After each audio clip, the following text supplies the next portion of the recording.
So guys, last class में हमने economics का ये पॉइंट डिस्कशन किया था टिल अनएम्प्लॉयमेंट। तो इससे आगे if you guys have any doubt you may ask. किसी को कुछ भी पूछना है, अदरवाइज हम इससे आगे स्टार्ट करते हैं। कोई डाउट है किसी बच्चे का?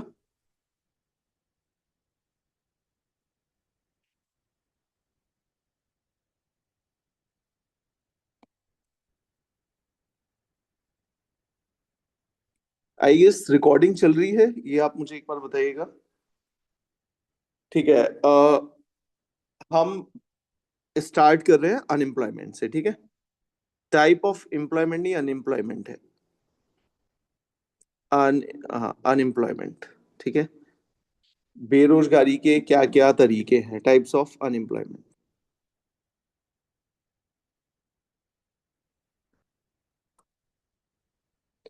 अनएम्प्लॉयमेंट, ठीक है।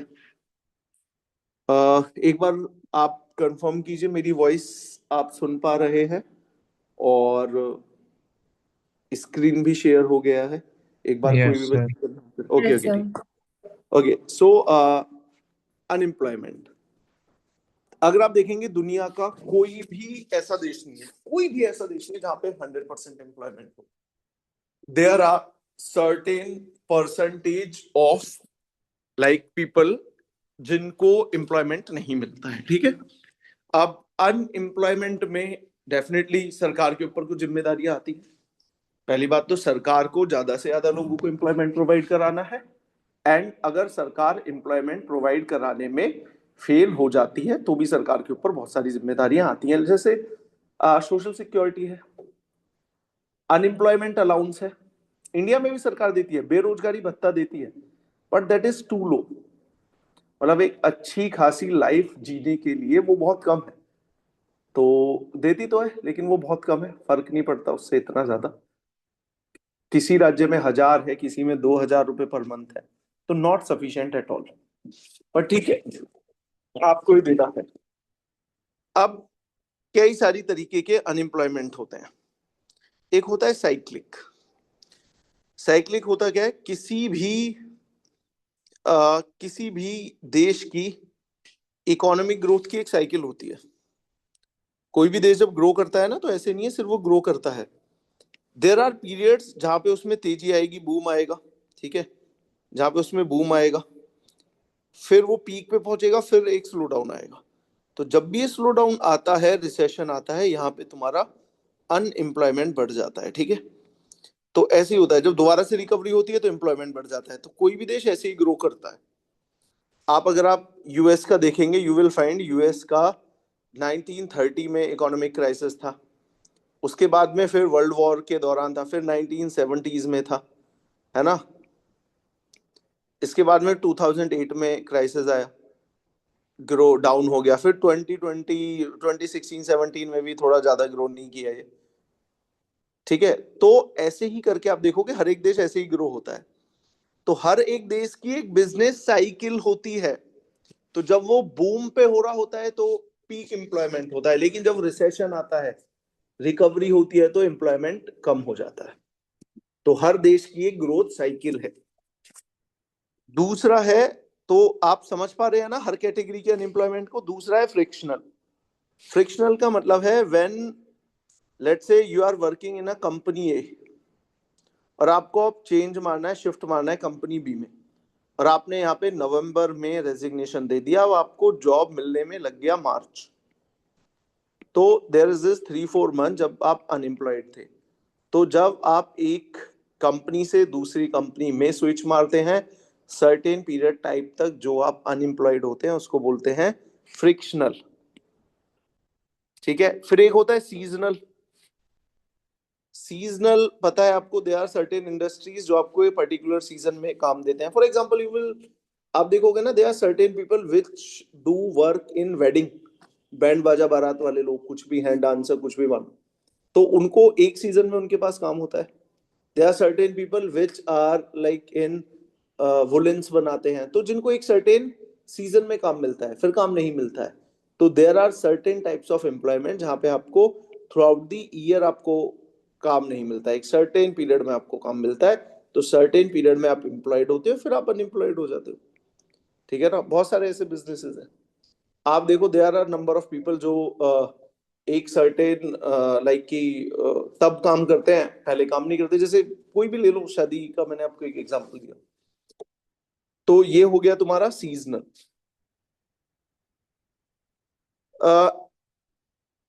ये जाने दो, कंपलसरी ओपन जस्ट ऐसी, not that important. Disguised unemployment, very good, ये बड़ा अच्छा है। डिसगाइज्ड का मतलब क्या है? देखो होता क्या है, दो लोग काम कर रहे हैं, तो लेट्स से प्रोडक्शन है 10 यूनिट, तीन लोग काम कर रहे हैं तो प्रोडक्शन हो गई 12 यूनिट, चार लोग काम कर रहे हैं तो प्रोडक्शन हो गई 11 यूनिट, पांच और आपने फैमिली मेंबर ऐड कर दिया तो भी प्रोडक्शन हुई 11 यूनिट। अब आप देखेंगे ये डिसगाइज्ड या हिडन अनएम्प्लॉयमेंट का क्लासिक एग्जांपल है इंडिया का एग्रीकल्चर, या इंडिया के कुछ small family businesses. You will find जब दो परिवार के लोग काम कर रहे थे 10 यूनिट थी, यानी कि जब एक नया व्यक्ति आया तो उससे प्रोडक्शन में 2 यूनिट बढ़ी, एक और व्यक्ति आया 1 यूनिट बढ़ी। लेकिन अब एक और बच्चा तुम्हारा उस फैमिली बिजनेस में, प्रोडक्शन में कोई इजाफा नहीं हुआ। तो कई बार ऐसा होता है, आपको एग्जाम्पल देखने को मिलेगा कि एक परिवार के 5-6 लोग एक ही फैमिली बिजनेस में है, लेकिन वो काम अगर 3 लोग भी करें तो भी उतनी सेल होगी। यानी कि जो एडिशनल लोग ऐड हैं, उनके काम करने से कोई प्रोडक्टिविटी नहीं बढ़ रही है। तो ऐसे एम्प्लॉयमेंट को हम बोलते हैं डिसगाइज्ड अनएम्प्लॉयमेंट। ये I do not know under is correct और नॉट, डिसगाइज्ड बोलते हैं, हिडन बोलते हैं, हिडन अनएम्प्लॉयमेंट। तो अगर आप देखोगे आपको लगेगा mister A is working on his families restaurant बोल लो, गैराज बोल लो, कुछ भी बोल लो, लेकिन उसके रहने या ना रहने से कोई भी वैल्यू एडिशन नहीं है। तो ऐसे अनएम्प्लॉयमेंट को हम बोलते हैं हिडन अनएम्प्लॉयमेंट। बाहर से देखने में लगता है कि ये व्यक्ति काम कर रहा है, लेकिन उसके काम करने से कोई भी वैल्यू एडिशन नहीं हो रहा है।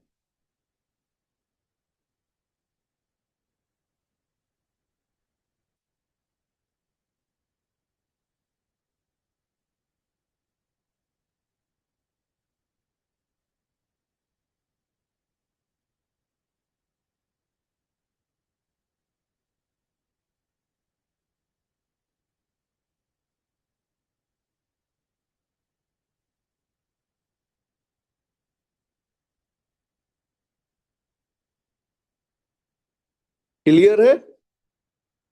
समझ में आया आपको? Yes, ठीक है, साइक्लिक हो गया। बिजनेस साइकिल किसी भी देश की ग्रो होने की एक बिजनेस साइकिल होती है, उससे रिलेटेड जो है साइक्लिक अनएम्प्लॉयमेंट। फ्रिक्शनल हो गया। इसके बाद में मैंने आपको बताया सीजनल, फिर मैंने आपको बताया डिसगाइज्ड और educated unemployment. They are certain people जिनको उस लेवल की जॉब नहीं मिल रही है, ठीक है, जितनी उनमें क्वालिफिकेशन है। And there is this structural. Structural अच्छा है, स्ट्रक्चरल याद रखिएगा। होता क्या है, किसी भी देश की इकोनॉमी का है ना स्ट्रक्चर शिफ्ट होता है। लाइक पहले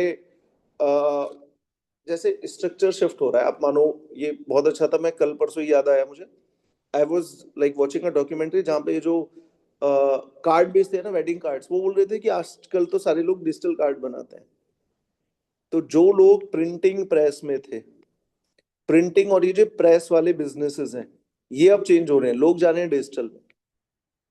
तो हो क्या रहा है, तुम्हारा स्ट्रक्चरल अनएम्प्लॉयमेंट, जो लोग प्रिंटिंग और पेपर बिजनेस में है उनका फ्यूचर प्रोस्पेक्ट डाउन है, और जो लोग डिजिटली काम करते हैं उनका राइज है। तो इकोनॉमी का स्ट्रक्चर चेंज हो रहा है। जैसे ईसी कार और पेट्रोल या डीजल वाली कारें वर्सेस इलेक्ट्रिक कार, तो यहाँ पे स्ट्रक्चर शिफ्ट हो रहा है इलेक्ट्रिक कार की तरफ। तो ये आपको ध्यान रखना। ठीक है, तो जब इकोनॉमी का स्ट्रक्चर चेंज होता है, कुछ लोग जो पुराने बिजनेसेस में होते हैं वो, उनका डाउनफॉल आता है, नए बिजनेसेस स्टार्ट होते हैं। तो इसको हम बोलते हैं स्ट्रक्चरल अनएम्प्लॉयमेंट। एक हो गया आपका स्ट्रक्चरल हो गया, एक हो गया आपका एजुकेटेड, सीजनल, डिसगाइज्ड, फ्रिक्शनल और साइक्लिक। ठीक है, 7-8 तरीके का अनएम्प्लॉयमेंट आपको याद रखना। सरकार क्या करती है, तो यहाँ पे एक मनरेगा का जिक्र है, अभी इसका नाम चेंज कर दिया है। हमारे देश में यह है कि क्या हम लोगों को एक सर्टेन एम्प्लॉयमेंट एम्प्लॉयमेंट की गारंटी दें। अच्छा, ऐसी गारंटी नहीं कि जिसके लिए लोग बिल्कुल अपना पढ़ना लिखना ही छोड़ दें, लेकिन कम से कम हम उनको ऐसा कुछ दे कि कम से कम उसकी बेसिक नीड पूरी हो, बेसिक नीड्स पूरी हो, एक व्यक्ति बिल्कुल रोड पे ही ना आ जाए। तो उसके लिए एम्प्लॉयमेंट गारंटी स्कीम आई और उसका नाम था मनरेगा।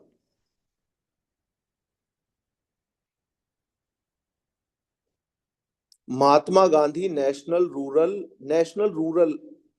रूरल इंपोनेंट कंपोनेंट है इसका, रूरल एम्प्लॉयमेंट गारंटी एक्ट। तो ये आपको देती है राइट टू वर्क, आपको काम मिलेगा, बट देयर आर कंडीशन। ये सिर्फ रूरल इलाके में एप्लीकेबल है, ग्रामीण क्षेत्र में आप होने चाहिए, प्लस आप अनस्किल्ड हो, आपको कोई स्किल ना आता हो, और आपको 100 डेज तक ये काम देगा। मतलब 365 डेज में से 100 दिन का आपको काम इस एक्ट के अंडर में मिलेगा। और 100 दिन, कोई से भी 100 दिन मिलेगा। अगर 100 दिन काम नहीं मिला, you will get money of 100 days, और आपकी जो लोकेशन है उसके सर्टेन डिस्टेंस पे ही आपको काम मिलेगा, आई गेस 5 किलोमीटर। इससे फायदा क्या होता है? इससे फायदा ये होता है कि at least people are getting job in their nearby locality. MNREGA कैसे आप एक्सेस करोगे?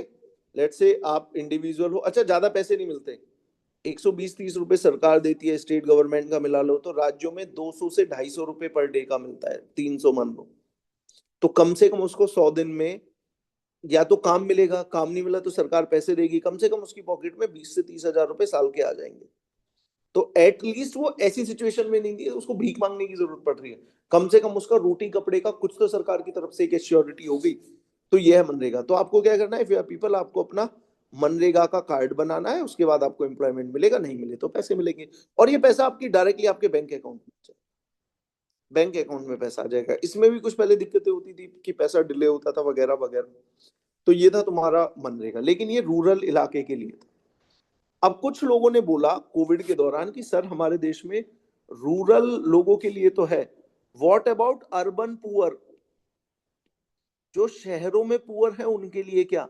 उनके लिए कोई मनरेगा मनरेगा काइंड की स्कीम होनी चाहिए थी अर्बन पुअर के लिए, जो शहरों में गरीब है। तो इसके लिए मुझे लगे देश में तो कुछ नहीं आया, but Rajasthan was the first government जिसने शहर के गरीब लोगों को भी सर्टेन गारंटी दी है काम की।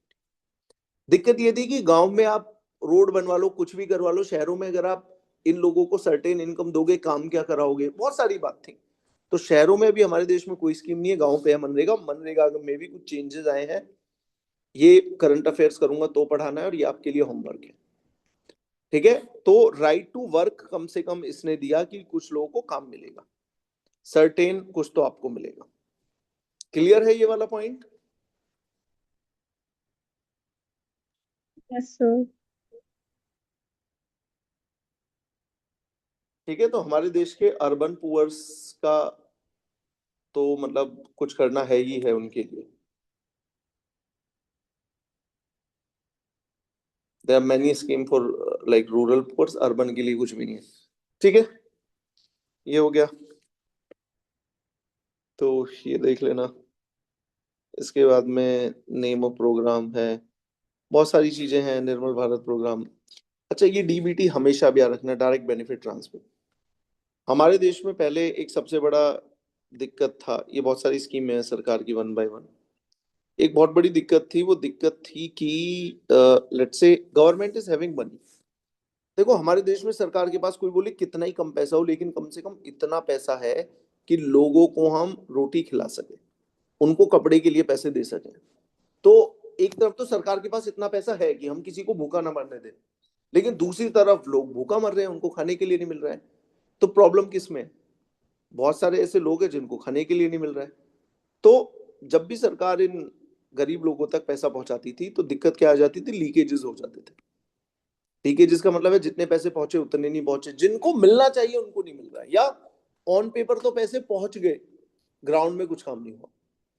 ऑन पेपर पैसे पहुंच गए लेकिन ग्राउंड पे कुछ काम नहीं हुआ। तो इसके लिए एक समाधान आया, और इकोनॉमिक सर्वे ने एक बात रखी कि we have three very like sophisticated या very good technology which is JAM. JAM technology, JAM. क्योंकि पहले लोगों को आपके पास मनी भी है और लोग भी हैं, लेकिन पैसा कैसे पहुंचाओगे, कोई इंस्ट्रूमेंट ही नहीं है। वो इंस्ट्रूमेंट प्रोवाइड किया जैम ने। जैम का मतलब है Jan Dhan bank account. Bank account, bank account का मतलब है अब इन लोगों का हमारे पास एक फाइनेंशियल एड्रेस है, कहाँ पे पैसे पहुंचाने, we are have a financial address. ठीक है, क्योंकि पहले 2014 से पहले बहुत लोगों के पास बैंक के खाते ही नहीं थे, तो पैसे पहुंचाओगे किसमें। Even it is a very humongous achievement of the government कि ऐसे लोगों के पैसे पहुंचाए जिनके पास पैसे नहीं है। अभी भी आप जाके चेक कर लेना, आई विल गिव यू 2014-15 की बहुत न्यूज़पेपर की कटिंग होगी जहां पे इंटरनेशनल इंस्टीट्यूशन बोल रहे हैं what is the benefit of having bank account when you do not have money. और देखो लोगों को कन्विंस करना भी कितना सरकार के लिए डिफिकल्ट रहा होगा कि बैंक में खाता खुलवाइए। सरकार आपका बैंक में खाता खुलवाएगी, बट यू आर सेइंग कि you do not have money, but government is saying कि कोई नहीं हम खाता तो खुलवाएंगे। पैसे नहीं है लेकिन सरकार खाता खुलाने की बात कर रही है। इमेजिन करो how what I say difficult it was to convince the people. आप किसी, आई गारंटी कभी आपको लग रहा हो कि इसका कितना बड़ा अचीवमेंट है, किसी गरीब व्यक्ति को कन्विंस करो जो डेली के 100-200 रुपए कमाता है कि आप 200 रुपए खर्च करो इंश्योरेंस के लिए, या बहुत डिफिकल्ट है कन्विंस कर। एक व्यक्ति को आप कन्विंस कर रहे हो कि आके बैंक में खाता खुला, वो एक दिन का अपना लेबर छोड़ के बैंक में आएगा, विजिट करेगा, अपने 4-5 घंटे की लेबर को छोड़ के आएगा, वो तैयार नहीं था। लेकिन इन्होंने कुछ इंसेंटिव दिए। तो कभी प्रधानमंत्री जनधन योजना के बारे में बात करेंगे तब देखेंगे, इन्होंने बहुत इंसेंटिव दिए जिससे थोड़ा ही आसान। ठीक है, तो फाइनेंशियल एड्रेस मिल गया। बैंक खाता एक फाइनेंशियल एड्रेस है। इमेजिन करो आज दिल्ली में बैठे हुए सेंट्रल गवर्नमेंट के पास हमारे देश के सारे लेट्स से 60 करोड़ पुअर लोगों का बैंक अकाउंट है, बैंक अकाउंट नंबर है। इसका मतलब फाइनेंशियल एड्रेस है, just a click of a button पैसा इनके खाते में आ जाएगा। दूसरी दिक्कत थी लोगों से कम्युनिकेट कैसे करें, तो कम्युनिकेट के लिए आ गया मोबाइल। हमारे देश में फोन पेनिट्रेशन अब ठीक ठाक है और सर्विसेज ठीक भी। आप देखिएगा गरीब से गरीब लोगों के पास कम से कम फोन पहुंच गया, एक बेसिक फीचर फोन है। नाउ एक हमारे देश में मेजर ये चीज था कि how you are gonna to assure the identity. क्योंकि चलो एक और मैं तुम्हें डेटा बताता हूँ। हमारे देश में आएगा 16-17 करोड़ लोगों का वो था, एलपीजी सिलेंडर का कनेक्शन था। तो सरकार ने जब उनसे बोला अपनी आईडी रिवाइज कराने के लिए, 10-12 करोड़ लोग ही आए, 4-5 करोड़ लोग आए ही नहीं। क्योंकि रिवाइज के लिए यू नीड आधार मैंडेटरी, आधार से अपने आप को अपडेट कराओ। तो पहले जो कनेक्शन थे उनमें से सिर्फ 4-5 करोड़ लोग कम आए, वो कभी आए ही नहीं। तो इन लोगों को बोलना जाने लगा घोस्ट अकाउंट थे, फेक अकाउंट थे। क्योंकि पहले कोई भी आईडी बनती थी उसको फेक बनाना आसान था, वोटर आईडी कार्ड हो गया, कुछ भी होगा, बहुत इजी था। आधार को बनाना नामुमकिन नहीं है लेकिन बहुत मुश्किल है। तो you are having a unique identity जिसको फेक कर पाना बहुत डिफिकल्ट है। इसके बाद में एक फाइनेंशियल एड्रेस हो गया और कम्युनिकेशन हो गया। अब इसकी मदद से तुम पैसे भेज देते हो और उस डायरेक्ट खाते में पैसे भेजने को हम बोलते हैं डीबीटी, डायरेक्ट बैंक ट्रांसफर। ये पॉसिबल हो पाया है just because of this jam Trinity, Jan Dhan, Aadhaar and mobile. Amazing technology. और लगभग मुझे लग रहा है सरकार का अगर आप डेटा देखोगे ना तो लगभग 15-20 लाख करोड़ रुपए पिछले 10-15 सालों में लोगों के खातों में डायरेक्टली आए। तो दैट्स अ ह्यूज थिंग, है ना। Direct benefit transfer, transfer subsidies आप करोगे, जो भी है बहुत सारा इससे हमने फिर किया।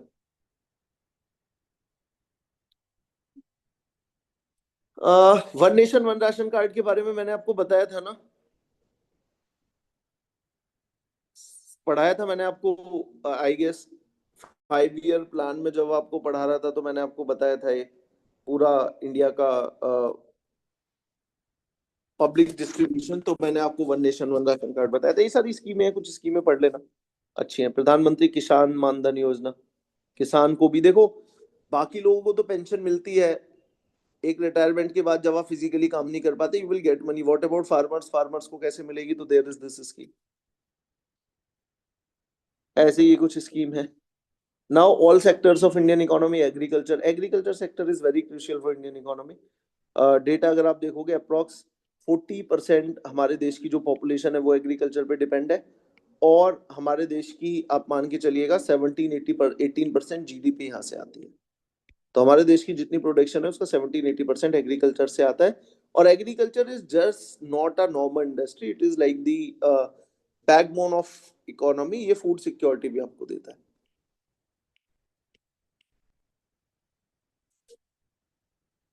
ठीक है, तो ये इन्होंने दे रखा है। ग्रीन रिवॉल्यूशन के बारे में मैंने आपको पढ़ा दिया है बच्चों, एक बार पढ़ लेना। ये HY सीड थे, फर्टिलाइजर थे, केमिकल पेस्टिसाइड थे, ठीक है। व्हाइट रिवॉल्यूशन मिल्क है, ये थोड़ा सा चेक कर लेना, ऐसे कई बार क्वेश्चंस आ जाते हैं। दे में आस्क की ब्लैक रिवॉल्यूशन किससे रिलेटेड है, ब्लू किससे है, ब्राउन किससे है। ये थोड़ा सा जस्ट एक बेसिक इनको मेमोराइज आप कर लेना। इन पे कभी MCQs आ जाता है, एक दो बार पढ़ लेना, आपको याद हो जाएंगे।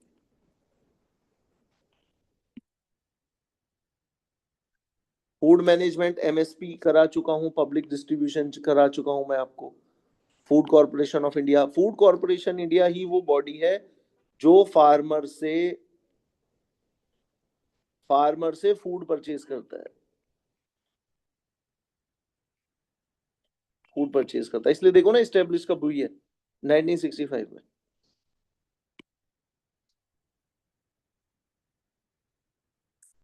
नाबार्ड एक इंपॉर्टेंट बैंक है, नेशनल बैंक फॉर एग्रीकल्चर और रूरल डेवलपमेंट को फाइनेंस करता है, ठीक है। ये पढ़ लेना, इंपॉर्टेंट इंस्टीट्यूशन है एग्रीकल्चर। अच्छा, MSP, आप मान लीजिए इस बार सरकार को ये डिसाइड करना है कि हम किसानों से किस रेट पे गेहूं खरीदेंगे। ये डिसीजन कौन लेगा? डिसीजन लेते तो पॉलिटिशियन है, यानी कि प्रधानमंत्री लेंगे।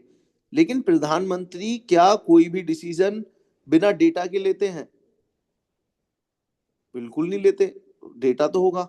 अब वो डेटा, वो सारी रिसर्च करके रिकमेंड कौन करता है? CACP। तो CACP क्या करता है? ये पूरा रिसर्च करेगा कि रेट ऐसे ही तय नहीं होते हवा में। दे विल डिसाइड कि ओके, इंडिया में इस बार कितनी डिमांड होगी वीट की, कितनी प्रोडक्शन होगी, कितना हम एक्सपोर्ट करेंगे, कितना इंपोर्ट करेंगे, वर्ल्ड में कंडीशन क्या है, क्या वर्ल्ड में सरप्लस है या वर्ल्ड में डेफिसिट है।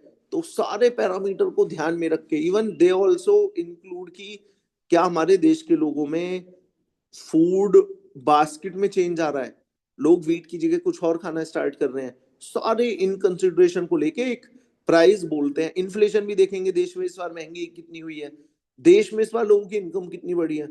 इन सारे डिटेल पैरामीटर को स्टडी करके they will give report to मतलब पॉलिटिशियंस को, देश की लीडर्स को। देन दे विल डिसाइड कि कितना बढ़ाना है। उनमें भी क्या होता है, दे विल ऑल्सो, चलो एक तुम्हें पैटर्न बताता हूँ। हमने देखा है कि हमारे देश में जैसे आप मान के चलिए MSP का प्राइस बढ़ रहा है, तो होता क्या है, दिस इज प्राइस, ये ऐसे ही बढ़ रहा है ग्रेजुअली, लेकिन फिर एकदम से ज्यादा बढ़ेगा, फिर ऐसे बढ़ेगा, फिर एकदम से एक साल में ज्यादा बढ़ता है। कैन यू गैस ये ट्रेंड क्या है? 3-4 साल तो एक ग्रेजुअल रेट से बढ़ रहा है, लेकिन एक साल ज्यादा रेट, ज्यादा प्रोपोर्शनेट से बढ़ता है। Can you tell me what is this?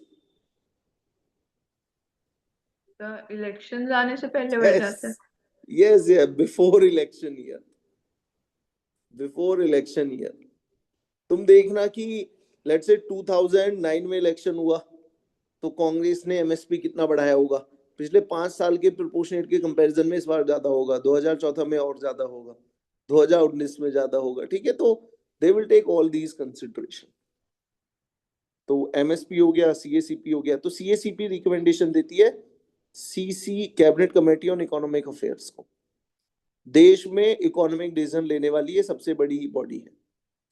इसमें under the leadership of PM ये डिसीजन लेते हैं। बड़े आप सुनिएगा कि आज नया एक्सप्रेसवे का प्रोजेक्ट पास हुआ है, कुछ भी हुआ है, जो भी आप बड़ी इस तरीके की न्यूज सुनते हैं, वो CCEA है, आपको देता है।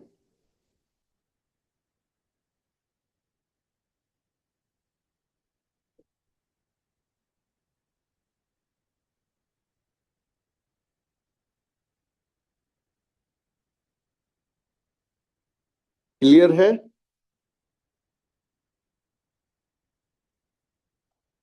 Yes sir. ठीक है, पढ़िएगा इसके बारे में।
ओके सो आते हैं वापस। ये आई गेस बंद हो गया था। स्क्रीन शेयर हो गया है बच्चों, एक बार बताइएगा। ठीक है। Yes, sir. Yes, sir. ठीक है, तो हमने बात की थी सीएसीपी के बारे में। ये commission for agriculture cost and price है, और ये रिकमेंडेशन देता है cabinet committee on economic affairs. इसमें पीएम की लीडरशिप में डिसीजन लेते हैं।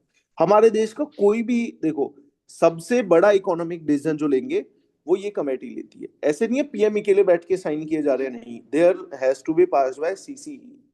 ठीक है, तो ऐसे ही है। एग्रीकल्चर ठीक है, रीजनल रूरल बैंक्स के बारे में पढ़ लेना, बेसिक है। बैंकिंग सेक्टर के बारे में पढ़ेंगे तो मैं आपको बताऊंगा डिफरेंट काइंड ऑफ बैंक्स। ठीक है। इंडस्ट्रियल पॉलिसी ये अभी नहीं कर रहा था मैं।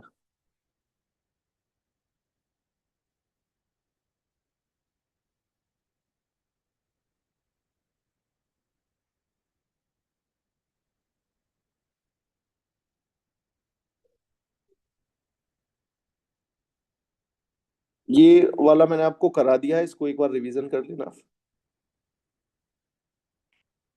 ये पहली या दूसरी क्लास है जिसमें मैंने आपको बैलेंस ऑफ पेमेंट के बारे में बताया था। ठीक है। Current account and capital account रह गया था, लेकिन बता दूंगा ये भी कभी। Special economic zone, special economic zone एक कॉन्सेप्ट था। आज मैं ना आपको मेनली इस पीडीएफ से ही पढ़ा रहा हूँ, सो दैट आप इस पीडीएफ को पढ़ना स्टार्ट करें और इसमें जो कुछ भी है आप इसको सारा मतलब मेमोराइज करें। एसईजेड एक कॉन्सेप्ट था। कॉन्सेप्ट ये था कि इमेजिन करो हमारे देश में, लेट्स से हम अपने पूरे देश में आपको बेस्ट सर्विसेज नहीं दे सकते। जैसे हमारे देश का मैन्युफैक्चरर बोलेगा कि भाई मैं अगर यूएस में कोई सामान बेच रहा हूँ, इंडिया से वो सामान गया, चाइना से वो सामान गया, तो चाइना रिलेटिवली चीपर रेट पे दे रहा है, बिकॉज चाइना में अच्छा इंफ्रास्ट्रक्चर है, अच्छी इलेक्ट्रिसिटी है, अच्छी सर्विसेज है। तो हमने क्या बोला कि पूरे देश में तो हम ऐसा नहीं कर सकते। इवन ये मॉडल हमने चाइना से ही कॉपी मारा है। तो हमने क्या किया, एक स्पेशल जोन बना दी, स्पेशल इकोनॉमिक जोन। यहाँ पे आपको सारी चीजें बेस्ट मिलेंगी, कम टैक्सेशन मिलेगा, सारी चीजें आपको है ना मैन्युफैक्चरिंग और एक्सपोर्ट को प्रमोट करने के लिए मिलेंगी। ठीक है ना। ये रहा ना, Asia first export processing zone was setup in Kandla. Sorry, मैंने बोला कि चाइना ने हमसे कॉपी किया है। ठीक है। तो ये वाला मॉडल हमारे देश में इतना कामयाब नहीं हुआ। ठीक है। तो ये था। एसईजेड अब इतना न्यूज में नहीं रहता, जस्ट एक टर्म याद रखना। और यहाँ पे अच्छा खासा एफडीआई अलाउड था कि विदेश से कंपनी आए यहाँ। और यही सेम कंप्लेंट रहती थी जो बाहर की कंपनी आती थी। तो बाहर की कंपनियां हमारे देश में आएंगी, वो तभी तो आएंगी जब हम उनको अच्छा इंफ्रास्ट्रक्चर प्रोवाइड कराएंगे। अगर हम उनको अच्छा इंफ्रास्ट्रक्चर प्रोवाइड नहीं करा रहे तो वो हमारे देश में इन्वेस्टमेंट के लिए नहीं आती। तो इससे वो भी आएंगी। ठीक है। फॉरेन ट्रेड पॉलिसी एक्सपायर्ड है, इसको अपनी पढ़ेंगे, लेटेस्ट वाली पढ़ेंगे। फॉरेन डायरेक्ट इन्वेस्टमेंट, चलो ये मैं आपको बता देता हूँ। फॉरेन डायरेक्ट इन्वेस्टमेंट क्या होता है? फॉरेन इन्वेस्टमेंट का ही ये एक तरीका है। देखिए, अगर विदेश से इंडिया में पैसा आ रहा है उसको हम बोलते हैं फॉरेन इन्वेस्टमेंट। Foreign investment. अगर विदेश से आपके देश में पैसा है उसको बोलेंगे फॉरेन इन्वेस्टमेंट। ठीक है। अब ये फॉरेन इन्वेस्टमेंट को हम दो कैटेगरी में डिवाइड कर सकते हैं। ठीक है। हाँ। दो कैटेगरी में हम इसको डिवाइड करते हैं। ये बेटा मैंने आपको कराया हुआ है, नहीं कराया हुआ है? फॉरेन डायरेक्ट इन्वेस्टमेंट को एक तो बोलते हैं एफडीआई और एक बोलते हैं एफआईआई।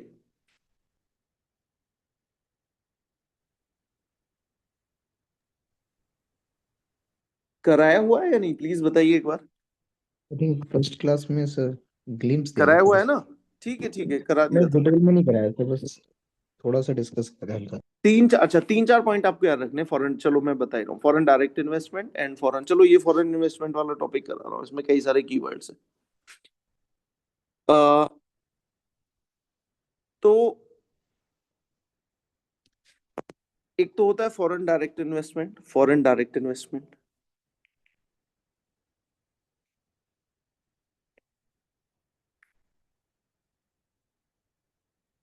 एक होता है फॉरेन इंस्टीट्यूशनल इनडायरेक्ट इन्वेस्टमेंट होता है वैसे तो उसको, फॉरेन इनडायरेक्ट इन्वेस्टमेंट। इसमें इन्वेस्टमेंट आपका करते हैं foreign institutional investor. Institutional investor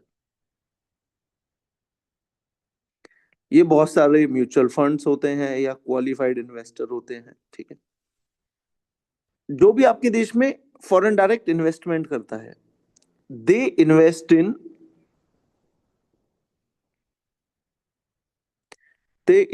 in the production of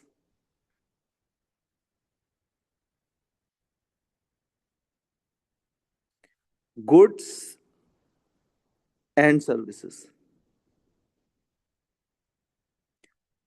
तो जो भी आपके देश में एफडीआई कर रहा है उसको हम तब मानेंगे जब वो इन्वेस्टमेंट करेगा in the production of goods and services. या तो वो गुड्स आपके देश में बना रहा है या सर्विसेज आपके देश में बना रहा है। फॉर एग्जाम्पल आप देखेंगे किया मोटर्स हमारे देश में आई, किया हमारे देश में कार बनाती है, ठीक है। एक और एग्जाम्पल है, कोई भी ले लो, अमेजोन हमारे देश में आया, हमारे देश में सर्विसेज देता है। तो ये हमारे देश में आए, जमीन खरीदी, ऑफिस सेटअप किया या प्लांट लगाया, हमारे देश के लोगों को हायर किया, उनको ट्रेन किया, तब ये गुड्स और सर्विसेज बेचते हैं, ठीक है। तो इनको हम बोलते हैं फॉरेन डायरेक्ट इन्वेस्टमेंट। अब कुछ लोग क्या करते हैं, they invest money in India's stock market. तो उसको हम बोलते हैं foreign institutional investment. Stock market में इन्वेस्ट करते हैं, दो एंटर मारे, आज वो इंडिया में इन्वेस्टमेंट लेके आ गए, इंडिया पसंद नहीं आया, दो एंटर मारे, इंडिया से एग्जिट भी हो जाएंगे।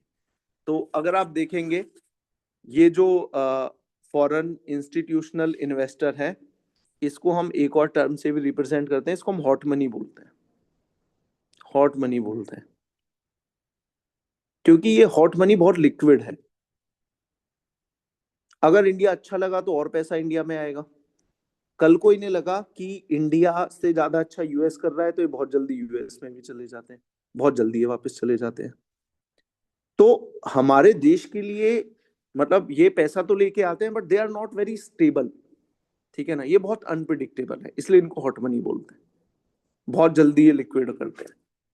इसमें क्या है, जो आपके देश में एफडीआई इन्वेस्ट करते हैं ना, फॉरेन डायरेक्ट इन्वेस्टर, ये एक स्टेबल इन्वेस्टमेंट है। कोई भी हमारे देश में इन्वेस्टमेंट लेके आया एफडीआई, अच्छा एक डेटा था रफली, मैं तुम्हें बता रहा हूँ, लगभग पिछले 20 सालों में, 20 या 25 सालों में, रफली बता रहा हूँ, थोड़ा ऊपर नीचे हो सकता है, हमारे देश में लगभग $1,000 बिलियन की इन्वेस्टमेंट आई है एफडीआई। $1,000 बिलियन की। जैसे मुझे याद है, शायद इसूजू मोटर थी या कोई एक कोरियन कंपनी थी, तो वो इंडिया में 10,000 करोड़ की उसने इन्वेस्टमेंट की थी, 1 बिलियन से ज्यादा। अब उसने इंडिया में गाड़ियां बनानी थी, तो वो 10,000 करोड़ रुपए लेके आई, उससे लैंड खरीदी, मशीन खरीदी, प्लांट लगाया, इंडियन लोगों को हायर किया, मशीनरी लगाई और कार बनानी स्टार्ट करी, $1 बिलियन इन्वेस्ट कर दिया। ऐसे आज तक जितनी भी विदेशी कंपनियां हैं वो कितना कैपिटल इंडिया में लाई होंगी, लगभग 1,000 बिलियन। अच्छा, ये कल को ये बोले कि ये अपनी इंडिया में सारी मशीन को सेल करके ये वापस जा रही है, तो क्या हम इनको मतलब 1,000 बिलियन दे पाएंगे? डेफिनेटली वो तो इनका जो पैसा होगा वो तो करोड़ में होगा ना, कहीं पे सब अपनी फैक्ट्री वैक्ट्रियां बेचेंगे, वो लगभग अमाउंट आया लेट से 70 लाख करोड़ मानो, ये इसको फिर डॉलर में डिमांड करेंगे, तो क्या हम इतना दे पाएंगे? बिल्कुल नहीं, इंडियन इकोनॉमी कोलैप्स हो जाएगी। लेकिन एफडीआई ऐसा नहीं करता, क्योंकि एफडीआई का ऐसा नेचर ही नहीं है। कोई आपके देश में अगर इन्वेस्टमेंट करता है, जमीन खरीदता है, लैंड खरीदता है, वो आपके देश में शॉर्ट टर्म के लिए आया ही नहीं है, वो लॉन्ग टर्म के लिए आया है। Even if they make losses, तब भी वो लंबे समय तक रहते हैं। फोर्ड इंडिया में आया, घाटा खाया, फिर भी 15-20 साल रहा। लेकिन ये जो स्टॉक मार्केट वाले हैं ना, बहुत जल्दी आते हैं और बहुत जल्दी वापस जाते हैं। तो ये जो एफआईआई वाली इन्वेस्टमेंट है, ये होती है शॉर्ट टर्म के लिए, शॉर्ट टर्म के लिए, ये होती है लॉन्ग टर्म। ठीक है, तो मेनली हम जिसको पसंद करते हैं वो है आपका FDI, not FII. what are the benefits of what are the benefits of investment like brought by FII, FDI? तो इसके बहुत सारे बेनिफिट है। पहला, स्किल डेवलपमेंट।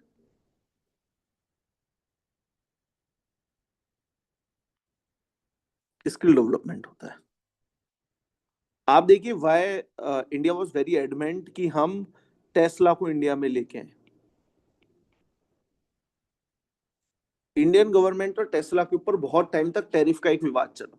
हम बोल रहे थे कि टेस्ला से you will come in India, आप इंडिया में आइए और इंडिया में कारें बनाइए, है ना, आप इंडिया में आइए और इंडिया के अंदर कारें बनाइए। तो जब आप इंडिया के अंदर मैन्युफैक्चरिंग करेंगे टैरिफ नहीं लगाएंगे। नहीं, ये बोल रहे हैं कि नहीं हम कार बाहर से बनाएंगे, इंडिया में इंपोर्ट करके लेके जाएंगे। तो हमने बोला नहीं, यहाँ पे आपको टैरिफ देना होगा, टैक्स देना होगा। वाई? क्योंकि हम डिस्करेज करते हैं आपको कि आप बाहर से कार बना के इंडिया में लाके बेचेंगे, क्योंकि उससे इंडिया को कोई मेजर फायदा नहीं होने वाला है। लेकिन अगर आप इंडिया में बनाएंगे तो जब आप टेस्ला की कार बनाएंगे, कुछ इंडियन लोगों को जॉब भी देंगे। लेट से आपने 1000 इंडिया के लोगों को जॉब पे रखा, तो इंडिया के लोगों का स्किल डेवलपमेंट होगा। We want that thing. तो हमारे 1-2 हजार 5,000 लोग टेस्ला की कार बनाने में एक्सपर्ट होंगे, वो फिर स्विचेस भी करेंगे। उनमें से कुछ लोग अगर महिंद्रा में जाएंगे तो महिंद्रा की क्वालिटी इंप्रूव होगी। तो हमारे देश में एक sector specific human resource develop होगा। तो सबसे बड़ा फायदा है स्किल डेवलपमेंट होता है। दूसरा, हमारे देश में जॉब जनरेट होती हैं। देखिए, there was a time in 1950s जब ये फॉरेन कंपनियां देशों में जाती थी और कोई देश इनको एक्सेप्ट नहीं करता था, क्योंकि उससे थोड़े समय पहले ही कॉलोनाइजेशन एंड हुआ था। और 1950s में भी हमारे देश की यही एक माइंडसेट था कि we see every person with like कोई इन्वेस्टर आता था तो हमें वो कॉलोनाइजर लगता था। ऐसा किया भी अंग्रेजों ने, इनिशियली वो ट्रेड के लिए ही तो आए थे। तो अब जब ये अमेरिका पावरफुल होने लगा, जब अमेरिका की कंपनियां बिलियन ऑफ डॉलर्स लेके आती थी, कोई भी देश एनकरेज ही नहीं करता था। बोलते थे नहीं भाई, हम अपने देश की स्वदेशी कंपनियां बनाएंगे। तो आजादी के बाद तो वो समय था, बहुत कम देशों ने एक्सेप्ट किया। Like Korea, South Korea, I am giving you a case, 1950s में the per capita income of South Korea is equal to और लेस देन इंडिया। 1980 में साउथ कोरिया डेवलप देश बन गया, सारी गरीबी खत्म अगले 30 साल। आज कोरिया की मुझे लग रहा है 3 करोड़ की पॉपुलेशन है, और जो कोरिया की जीडीपी है वो 1.3 या 4 ट्रिलियन डॉलर की है। 3 करोड़ लोग 1.3 या 4 ट्रिलियन डॉलर की इकोनॉमी बना रहे हैं। हमारे देश के 145 करोड़ लोग मिलके 4.5-5 ट्रिलियन डॉलर की इकोनॉमी। इमेजिन करो ये लोग कितने प्रोडक्टिव हैं। तो साउथ कोरिया ने एक डिसीजन लिया, बहुत डिफिकल्ट था फॉरेन कंपनियों के लिए अपने देश को ओपन करना। हम तो आज भी बहुत हद तक नहीं कर पाते। बहुत सारी चीजों में हमारे देश में फॉरेन इन्वेस्टमेंट परमिटेड नहीं है, स्पेशली मीडिया में नहीं करते हैं, रियल एस्टेट में मेजर मेजर लेवल पे नहीं है, एजुकेशन में नहीं है, बहुत सारी चीजों में रिस्ट्रिक्शन है। तो पहला है भाई, स्किल डेवलपमेंट बहुत होता है, मतलब one of the most prominent thing skill development. तुम्हारे देश को शॉर्ट टर्म में कोई चेंज नहीं कर सकता जितना स्किल डेवलपमेंट विदेशी कंपनियां आके चेंज करती है। तो स्किल डेवलपमेंट हो गया, जॉब जनरेट करती हैं, ये ठीक है। तीसरा, तुम्हारा फॉरेन एक्सचेंज रिजर्व बढ़ता है, रिजर्व इंक्रीज होता है, ये इंक्रीज होता है। मैंने आप सभी लोगों को बताया था कि एक समय था 1991 में हमारे देश का फॉरेन एक्सचेंज रिजर्व सिर्फ $1 बिलियन था। आज जो फॉरेन एक्सचेंज रिजर्व बढ़ के लगभग $700 बिलियन हो गया, तो दैट्स अ ह्यूज अचीवमेंट। ठीक है, वो बहुत ज्यादा है। तो ये हमारे देश के लिए फॉरेन एक्सचेंज रिजर्व लेके आते हैं, हमारे देश के लिए जॉब्स लेके आते हैं। हमारे देश का इससे जीडीपी ग्रो होता है, जीडीपी ग्रोथ रेट बढ़ता है, जीडीपी ग्रोथ रेट बढ़ता है। सरकार का टैक्स कलेक्शन बढ़ता है, सरकार का टैक्स कलेक्शन बढ़ेगा, टैक्स कलेक्शन बढ़ेगा तो सरकार के पास पैसा ज्यादा होगा, तो सरकार का टैक्स कलेक्शन बढ़ेगा, हमारे देश की जीडीपी बढ़ेगी, हमारे देश में फॉरेन एक्सचेंज रिजर्व बढ़ेगा, जॉब जनरेट होगी। और एक और बात है, हमारे देश की प्रोडक्शन की क्वालिटी इंक्रीज होगी, प्रोडक्शन की क्वालिटी इंक्रीज होगी। मुझे शायद जितना पता है, as per my understanding, there are certain companies, let's say Tata जो एक डीजल इंजन यूज करता है, फिएट का है वो 2000 सीसी का आई गेस। गियर बॉक्स जो टाटा यूज करता है, महिंद्रा यूज करते हैं ऑटोमेटिक, वो hyundai का है, कोरियन का है। तो होता क्या है, ऐसे बहुत सारे पार्ट्स की शेयरिंग होती है। हमारे देश में जब ये विदेशी कंपनी आएंगी, कुछ पार्ट्स भी बनाएंगे, इनके सप्लायर होंगे, तो उन सप्लायर से बाकी कंपनियां भी प्रोडक्ट लेंगी। तो हमारे जो देश की कंपनियां हैं, जो स्वदेशी कंपनियां हैं, उनकी प्रोडक्ट क्वालिटी बेटर होती है। दैट्स व्हाई वी वांट कि हमारे देश में टेस्ला है, हमारे देश में कोई भी एडवांस मैन्युफैक्चरिंग अगर वर्ल्ड में हो रही है वो हमारे देश में भी हो, इसलिए ये मैटर। तो एफडीआई से बहुत सारे फायदे होते हैं, ठीक है। तो मैंने आपको बताया फॉरेन इन्वेस्टमेंट से बहुत सारे फायदे होते हैं, वो ज्यादातर फायदे आपके फॉरेन पोर्टफोलियो इन्वेस्टमेंट से नहीं होते हैं, इसलिए हम चाहते हैं कि हमारे देश में ज्यादा एफडीआई आए। FDI is more stable. इसलिए तो देखो हमारे देश के प्रधानमंत्री दुनिया के पूरी दुनिया में घूमते हैं कि हमारे देश में इन्वेस्टमेंट है। ठीक है, क्लियर है ये आपको?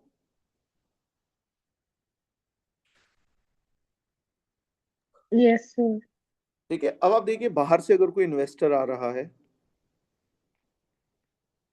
तो दो तीन इसमें आपने कॉन्सेप्ट सुना होगा। अगर वो इन्वेस्टर आ रहा है, एक तो है there are certain certain sector जहां पे ऑटोमेटिक अप्रूवल है, ऑटोमेटिक अप्रूवल है,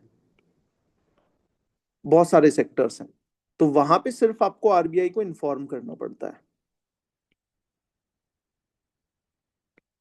इसको हम बोलते हैं बॉम्बे रूट।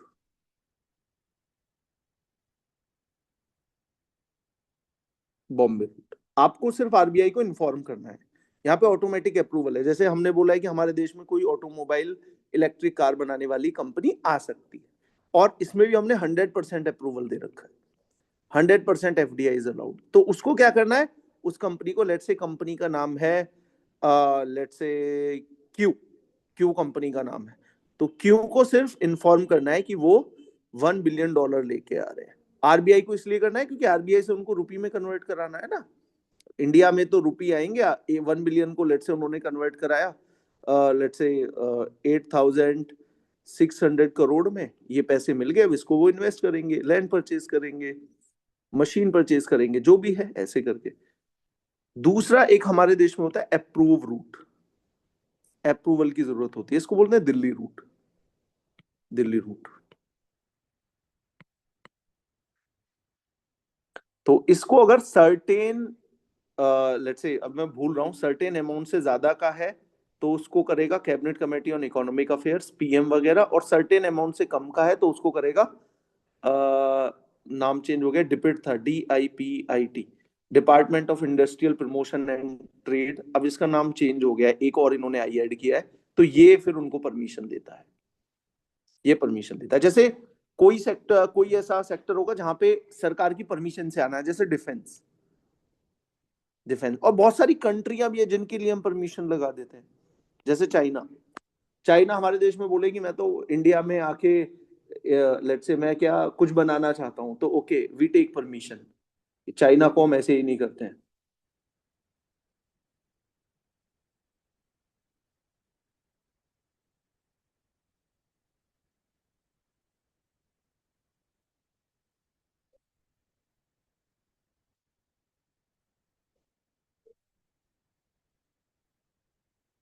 समझ में आया? तो ये है, तो एक अप्रूवल रूट में आपको बस एक चीज याद रखनी है, आपने कई बार ये नेट पे आप सुनते होंगे कि देयर आर सर्टेन सेक्टर्स जहां पे 100% FDI is permitted, certain sector जहां पे एफडीआई 74% है, सर्टेन सेक्टर जहां पे 49% अप्रूव्ड है।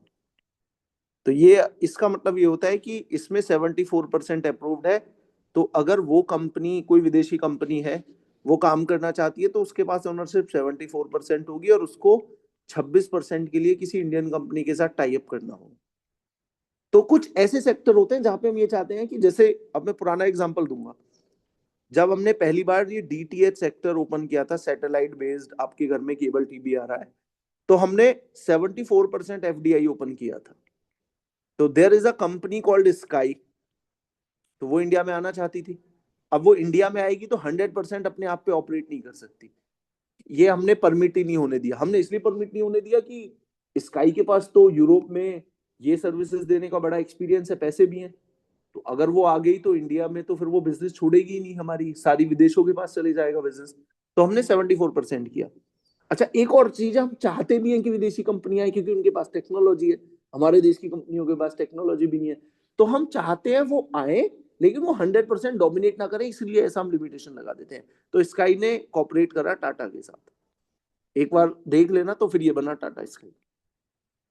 फिर बाद में हमने देखा कि अब हमारी इंडियन कंपनी मैच्योर हो गई है, तो फिर हमने 100% ओपन कर दिया। तो इसलिए हम ये करते हैं, to balance our domestic interest. क्योंकि जब भी एक देखो, जब भी एक विदेशी कंपनी आती है, अगर आप ये पढ़ते हो कि 1991 के बाद में विदेशी कंपनियों के आने से हमें क्या फायदे हुए हैं, उसके साथ साथ ये भी है कि हमें क्या नुकसान हुए हैं। हमें बहुत सारे नुकसान भी हुए हैं।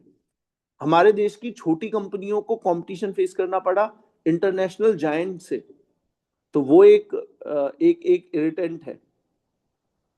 ठीक है।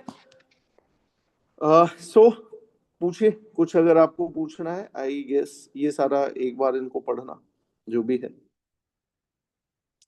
पूछे बच्चों, कोई क्वेश्चन है आपका आज की क्लास से रिलेटेड तो you may ask.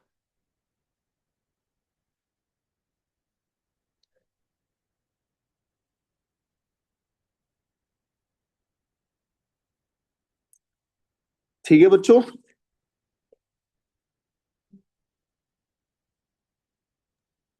Yes sir. अच्छा, रिकॉर्डिंग शायद रुक गई थी। चलो ठीक है, आज के लिए इतना ही। किसी और बच्चे का कोई क्वेश्चन हो तो आप लेके आ सकते हैं, कोई पॉइंट आपको पूछना होगा। सर इनडायरेक्टली कह सकते हैं, अगर कोई जीडीपी अच्छा परफॉर्म, किसी कंट्री की जीडीपी अच्छा परफॉर्म कर रही है, तो हम्म। वहाँ की जो कंपनीज है तो वो भी हम्म। प्रॉफिट कर रही है, तो उनका भी जो ग्रोथ है काफी अच्छा है। दैट्स हाँ, व्हाई दे बिल्कुल आर। सही है, नहीं बिल्कुल बिल्कुल ठीक है। हाँ, तो फिर जो एफआईआई है जो वो शॉर्ट टर्म क्यों है, मतलब कोई कंट्री अगर कंसिस्टेंटली। नहीं, होता होता क्या है ना, देखो, FIIs का मतलब है just press of a button, आपके देश में पैसे आए, ओपन मार्केट में आप दो एंटर मारो, शेयर को बेचोगे, वापस चले जाओगे। तो होता क्या है, जो भी स्टॉक मार्केट में इन्वेस्टमेंट करते हैं, दे आर प्रॉफिट चीजर्स। तो जैसे ही उन्हें लगता है कि ओके, अभी यार आज चाइना का अच्छा ग्रो कर रहा है, इंडिया से अगर बेचे वहां पे जाए आर्बिट्राज करें तो वो बेटर है, तो वो दो एंटर मारेंगे, पैसा निकाल लेंगे। तो यहाँ पे पैसा पंप करना और पैसा पुल करना, ये बहुत फ्रीक्वेंट और बहुत लिक्विड होता है। समझ में आया ना? See why when you have certain money, why you invest in real estate versus in gold. तो आप गोल्ड में इन्वेस्ट करते हो, उसका फायदा यह है कि जब मर्जी तब पैसा निकाल सकते हो, जब मर्जी तब पैसा डाल सकते हो। रियल एस्टेट में पैसा निकालना और डाल, जैसे आपने इन्वेस्ट किया पैसा वापस निकालना इतना आसान नहीं है। तो ये इसका कैरेक्टर ही है स्टॉक मार्केट में इन्वेस्टमेंट का। आप क्लिक ऑफ अ बटन पैसा डाल सकते हो, क्लिक ऑफ अ बटन पैसा निकाल सकते हो। तो देयर आर इन्वेस्टर जो पूरा इंटरनेशनल जितनी भी स्टॉक मार्केट है सबको चेस करते हैं, तो वो पैसे को घुमाते रहते हैं जहां पे भी उनको बेटर रिटर्न मिल रहा है। तो इंडिया का रिटर्न आप बोल रहे हो, इंडिया अच्छा परफॉर्म कर रहा है, बट रिलेटिव टू अदर शायद कहीं और पे उनको बेटर वो मिल रहा हो। ठीक है। और इसमें बहुत सारी चीजें होती हैं, टैक्सेशन होता है, बहुत सारी डोमेस्टिक कंपल्शन होती हैं, बहुत सारे पॉलिटिकल रीजन होते हैं जिन वजह से वो पैसा मोबिलाइज कराते हैं। जैसे आप अभी सुनो, जैसे एक ये आ जाए कि अमेरिका का इस बार का ग्रोथ रेट स्टॉक मार्केट का बहुत ज्यादा है, तो यू विल फाइंड कि इंडिया की स्टॉक मार्केट डाउन हो रही है। वाई? क्योंकि इन्वेस्टर पैसा पुल करके वहां पे लगा देते हैं। अभी तुम्हें पता चले कि कहीं यूरोप में वॉर हो गई या कुछ ऐसा हुआ, तो शायद इंडिया की स्टॉक मार्केट अलग तरीके से रिएक्ट करे। समझ में आया ना तुम्हें बेसिक मैं प्रिमाइस क्या बोल रहा हूँ? यस सर, समझ गए, ठीक ठीक। है। Thank you. ठीक है, आज के लिए इतना ही है। Thank you very much. Next class we are going to take for current affairs, और हम अच्छा 8-10 दिन के जो भी करंट अफेयर्स हैं उनको हम पढ़ेंगे नेक्स्ट क्लास में। ठीक है। Okay, thank you. Thank you, sir.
Hello hello